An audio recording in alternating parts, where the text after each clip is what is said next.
ভোটের দামামা বেজে গিয়েছে। শাসক বিরোধী প্রার্থীরা প্রচারে মগ্ন। এরই মাঝে পুরুলিয়াবাসীরা দেখলেন বিদায়ী সাংসদের মানবিক মুখ। নির্বাচনী প্রচারে বেরিয়েছিলেন বিজেপি প্রার্থী জ্যোতির্ময় সিং মাহাতো।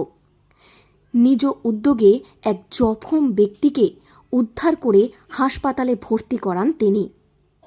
প্রসঙ্গত, এই দিন প্রচারে যাওয়ার মুখে তিনি দেখতে পান পুরুলিয়া রাঁচি ৩২ নম্বর জাতীয় সড়কের ওপর সার্কিট হাউসের অদূরে একটি বোলেরো গাড়ির ধাক্কায় গুরুতর আহত হয়েছেন এক বাইক আরোহী।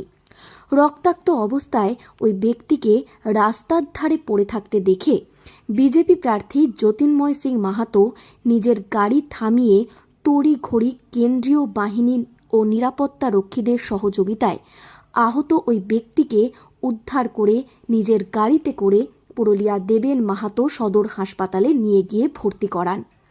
আহত ওই ব্যক্তির নাম ও পরিচয় এখনও পর্যন্ত জানা যায়নি।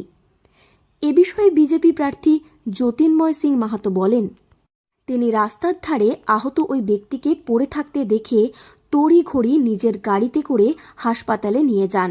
বিজেপির অন্যান্য কর্মী ও সিআইএসএফ জওয়ানরা তাকে অনেকটাই সহযোগিতা করেছিল। এর জন্য জওয়ান ও বিজেপি কর্মীদের ধন্যবাদ জানান তিনি।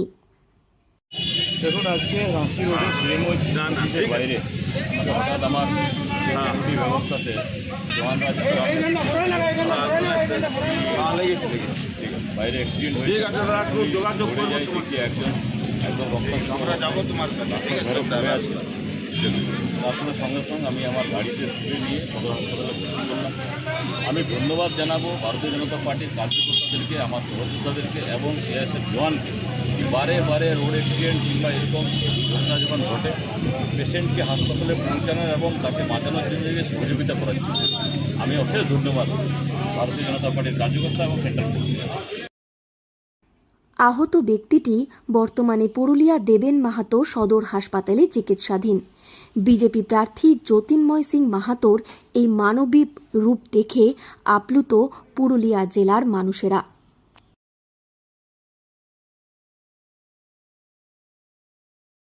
পুরুলিয়া থেকে শর্মিষ্ঠা ব্যানার্জির রিপোর্ট, লোকাল 18 বাংলা।